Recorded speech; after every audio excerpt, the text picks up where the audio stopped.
اعوذ باللہ من الشیطان الرجیم بسم اللہ الرحمن الرحیم رب اشرح لی صدری ویسر لی امری واحلل عقدۃ من لسانی یفقہوا قولی رب زدنی علما۔ الصلاۃ والسلام علی نبی اللہ۔ آج ہم بات کریں گے کہ امراض کیوں بڑھ رہی ہیں۔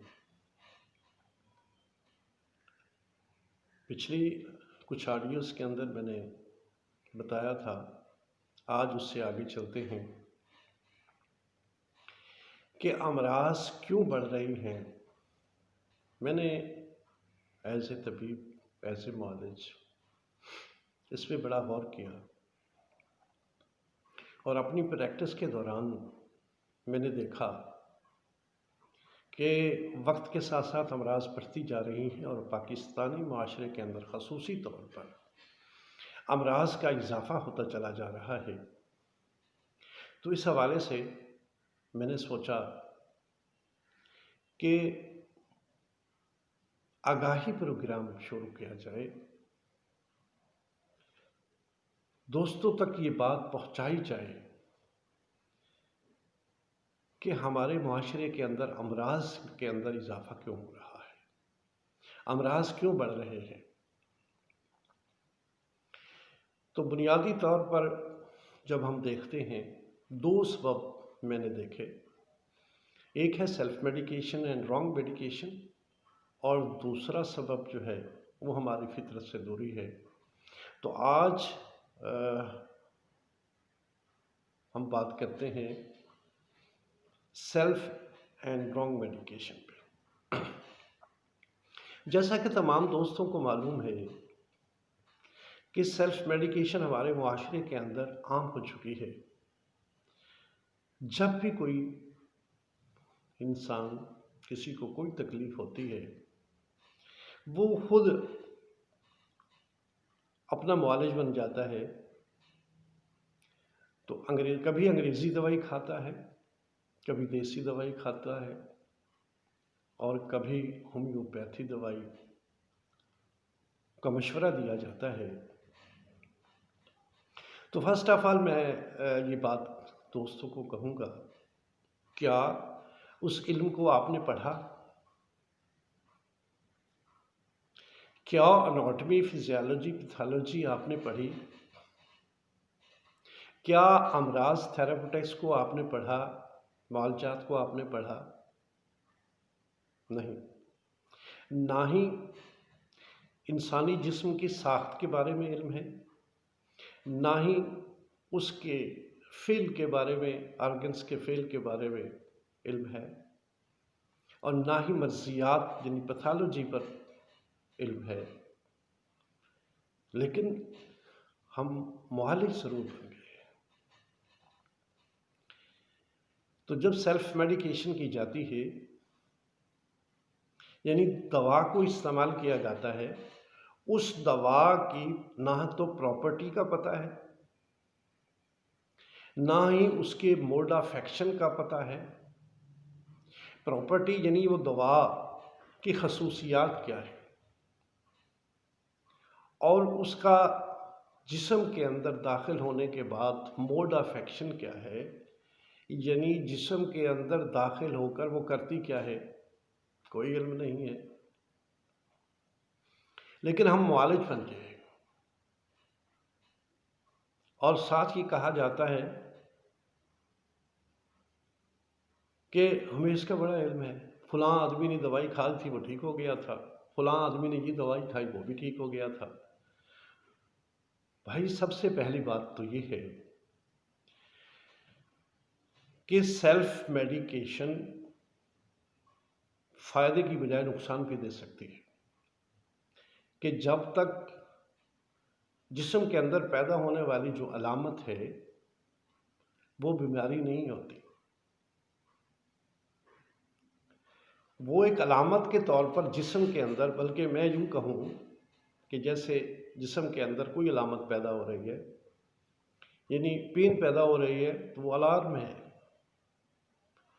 کسی قسم کی الرجی ظاہر ہو رہی ہے تو وہ ایک الارم ہے جسم کا۔ تو اس کو دیکھنا، اس کو سمجھنا، یہ ایک معالج کا کام ہے۔ اور وہ کون سا معالج؟ جس نے اناٹمی، فزیالوجی، پیتھولوجی پڑھی ہے، انسانی جسم کا مطالعہ رکھتا ہے اور اپنے طریقہ علاج کا بھی ماہر ہے، وہ فیصلہ کرے گا کہ جسم کے اندر پیدا ہونے والی جو علامات ہیں وہ کہاں سے ہیں، کیوں ہیں، اور اس کا ازالہ کس طرح کیا جا سکتا ہے۔ لیکن ہمارے معاشرے کے اندر یہ عام رواج پا چکا ہے۔ اسی طرح آگے ہم بڑھتے ہیں رانگ میڈیکیشن کی طرف۔ تو رانگ میڈیکیشن کے اندر ہم دیکھتے ہیں کہ جب کوئی گھر کا فرد بیمار ہوتا ہے تو فرسٹ آف آل، جیسا کہ میں نے عرض کیا، کہ اس پہ سیلف میڈیکیشن کی جاتی ہے، یعنی خود علاج معالجہ کرنا۔ اس سے آگے بڑھیں گے، شہر کے اندر، گلی محلے کے اندر غیر تربیت یافتہ لوگ جو پریکٹس کر رہے ہیں ان کے پاس جائیں گے، اس سے دوا لیں گے۔ اس سے آرام نہیں آیا تو میڈیکل سٹور پہ، دوا خانے پہ چلے جائیں گے، وہاں سے بھی فائدہ نہیں ہوا تو پھر آگے کسی معالج کے پاس جائیں گے۔ یہاں تک کہ جو سفر ہم نے کیا، کبھی یہ سوچا کہ جو دوا غیر تربیت یافتہ نے دی یا ہم نے خود کھائی، اس کے بارے میں کتنا علم تھا؟ اور جو یہ غیر تربیت یافتہ، جسے عطائی کہا جاتا ہے، کویک کہا جاتا ہے، وہ کسی ادارے کا پڑھا ہوا نہیں ہے، نہ کسی کالج میں گیا، نہ اس نے تعلیم حاصل کی۔ صرف یہ ہے کہ اس نے یا تو انجیکشن لگانا سیکھ لیا کسی ڈاکٹر کے پاس، یا چند دوائیوں کے نام یاد کر لیے اور اس نے ایک دکان کھول لی اور علاج معالجہ شروع کر دیا۔ اور گلی محلے اور دیہاتوں میں بیٹھے لوگوں نے یہ نہیں سوچا کہ اس کی تعلیم کیا ہے، اس کی تربیت کیا ہے، کیا اس نے میڈیکل یا طب کی جو ہے تعلیم حاصل باقاعدہ کی ہے؟ نہیں، ضرورت ہی نہیں ہے، بس اس نے 4 دوائیاں رکھ لی ہیں اور معالج بن گیا ہے۔ اب اس معالج کو جو غیر تربیت یافتہ ہے، اسے خود پتہ نہیں ہے، نہ وہ جسم کی ساخت کو جانتا ہے، نہ جسم کے فعل کو جانتا ہے، نہ مرضی کیفیت کو جانتا ہے، نہ جو وہ دوا دے رہا ہے اس کی خصوصیات کو جانتا ہے، اس کے موڈ آف ایکشن کو نہیں جانتا ہے، لیکن معالج ہے اور لوگوں نے جانا شروع کر دیا۔ اب وہ غلط علاج جو کر رہا ہے اس کے سے فائدے کی بجائے نقصانات زیادہ ہو رہے ہیں، اس کو رانگ میڈیکیشن کہتے ہیں۔ اب سیلف میڈیکیشن کسی نے کی، یعنی خود علاج معالجہ کیا، وہ بھی رانگ میڈیکیشن ہے، غلط علاج معالجہ ہے۔ اور اگر کسی غیر تربیت یافتہ معالج سے، جسے عطائی کہا جاتا ہے، عطائی ڈاکٹر کہا جائے، نیم حکیم کہا جائے، جو بھی مختلف نام ہیں غیر تربیت یافتہ کے لیے، تو وہ غیر تربیت یافتہ معالج کس طرح نقصان پہنچا رہا ہے، یہ ہمارے لوگوں کو، ہمارے معاشرے کے پڑھے لکھے لوگوں کو بھی شاید علم نہیں ہے، کیونکہ وہ پراپر علم نہیں رکھتا ہے۔ اور جب سیلف میڈیکیشن سے یا غلط علاج معالجے سے مریض کمپلیکیٹ ہوتا چلا جاتا ہے، پیچیدگیاں اس کے اندر بہت زیادہ پیدا ہو جاتی ہیں، اور وہ موسٹلی، اب یہاں میں یہ کہوں کہ وہ علامات کو شاید دبا رہا ہوتا ہے. مثلا کسی کو درد ہو گیا، مختلف پین کلرز لے، یہ پھر کبھی انشاءاللہ اس پہ بات کریں گے ہم، ایک ایک مرض پہ اور ایک ایک جو ہے دوا کے افعال پر. تو پین کلرز بہت سارے ہیں. تو وہ اس کے بنانے کا مقصد کیا تھا، اس کی کیمسٹری کیا ہے، کہ ہر دوائی کی پراپرٹی ہے، اس کا موڈ آف ایکشن ہے کہ جسم کے اندر جا کر کرتی کیا ہے. تو وہ صرف وہ آدمی سمجھتا ہے جو باقاعدہ تربیت یافتہ ہے. انگریزی دوائی کا تربیت یافتہ ہے، دیسی دوا کا تربیت یافتہ ہے، ہومیوپیتھی کا تربیت یافتہ ہے، یا مختلف جو تھراپیز یا میتھڈ آف ٹریٹمنٹس استعمال ہو رہے ہیں، کیا اس کا تربیت یافتہ ہے؟ یہ کبھی دیکھا نہیں. تو میرے بھائی، جب وہ پیچیدہ ہو کر کسی تربیت یافتہ ڈاکٹر کے پاس، کسی تربیت یافتہ طبیب کے پاس، یا کسی تربیت یافتہ ہومیوپیتھ کے پاس آئے گا، وہ اتنا کمپلیکیٹ ہو جائے گا، ہو چکا ہوگا، کہ اس کے لیے پھر وہ تربیت یافتہ معالج کے لیے بھی مشکل ہوگی، اور شاید اس مریض کے لیے بھی، یا مریض کے لواحقین کے لیے بھی کتنی پریشانیاں ہوں گی، یہ خود آپ اندازہ لگا سکتے ہیں. اور میں یہ سمجھتا ہوں ایز اے طبیب، جب میرے پاس پیشنٹس آتے ہیں، مریض آتے ہیں اور کمپلیکیٹ ہو چکے ہوتے ہیں، کرونک ہو چکے ہوتے ہیں، یعنی کہ کئی سالوں کا مرض لے کے آتے ہیں، اور مختلف آرگنز جو ہے اتنے زیادہ متاثر ہو چکے ہوتے ہیں، اور پھر وہ تقاضا بھی یہی کرتے ہیں کہ جلدی ٹھیک ہو جائیں، تو کیسے ہوں گے؟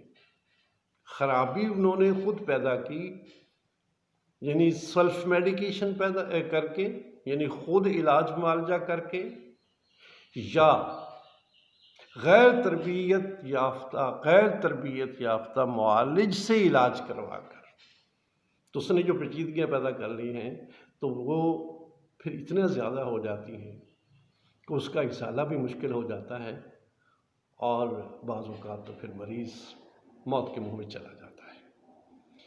تو میرے معاشرے کے اندر، پاکستانی معاشرے کے اندر، یہ بہت بڑا مسئلہ ہے، خود علاج معالجہ اور غلط علاج معالجہ، یعنی self medication and wrong medication. Self medication بھی رانگ میڈیکیشن میں ہے، اور اگر وہ غیر تربیت یافتہ کسی معالج سے علاج کرواتا ہے تو وہ بھی رانگ میڈیکیشن ہے. یہاں مختصراً یہ عرض کرتا چلوں، عام پین کلر سے لے کر انگریزی دوائی کوئی بھی ہے، تمام کے اپنی خصوصیات ہیں، سائیڈ ایفیکٹس ہیں.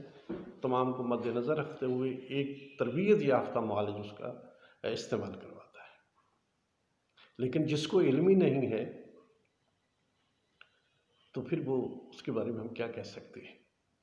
ہر ذی شعور انسان یہ سمجھ سکتا ہے کہ وہ کتنا نقصان دے گی. اسی طرح دیسی دوا کے بارے میں بھی یہ کہا جاتا ہے کہ اس کے کوئی نقصانات نہیں ہیں.